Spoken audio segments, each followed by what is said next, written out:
Yeah, I think it's interesting what you said about the feeling being lost, feeling lost. Um, that definitely was something that I think was necessary to have in order for me to transition to becoming an English teacher because it's some level of identity change, right? And I think that that really ties into language learning Hmm. because while you were in that situation, you probably also absorbed a lot of other new things that were happening because you're forming this identity around those experiences. And Hmm. language learners are putting themselves in that position constantly because Yes.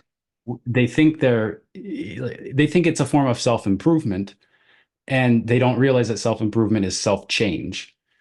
And so there's a lot of resistance to change, but the change is necessary. And it makes them have this feeling of frustration, disappointment, loss, uh, being lost, right? Yeah, I think maybe that's a mistake that some people make when they're learning a language or learning English. And I'll talk about people learning English because that's what that's what we do, isn't it? In our work, we help people do that. Um, and yeah, it might be a mistake that people make that they feel like they can just sort of do the training and get the thing.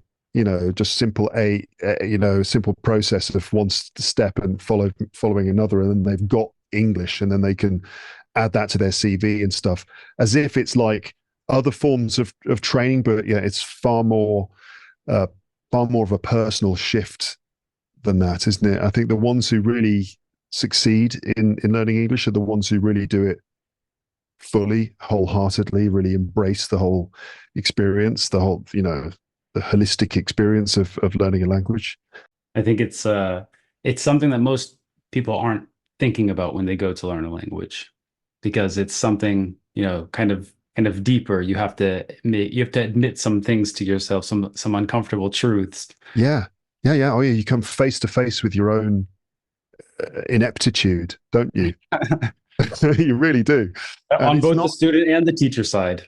yeah. Well, yeah, when you're learning to be a teacher, you're constantly faced with those awkward moments and those challenges. I mean, there's almost no end to the ways in which you can improve as a teacher when you Right. think about the multifaceted nature of language learning and language teaching, just language itself. There's the systems, your grammar, vocabulary, pronunciation, and then the skills involved, the reading, writing, listening, speaking, and then just all the other aspects of it, the cultural stuff, the pragmatics of communication, um, all the teaching methods. There's just like so many things.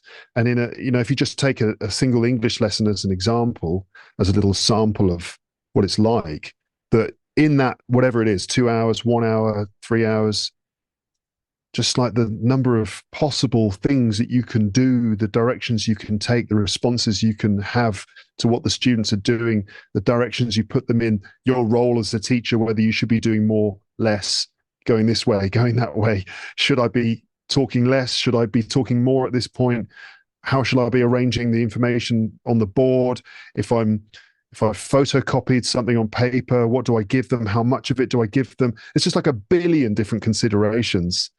And so, yeah, it takes a long time to kind of work on all those things. Um, yeah.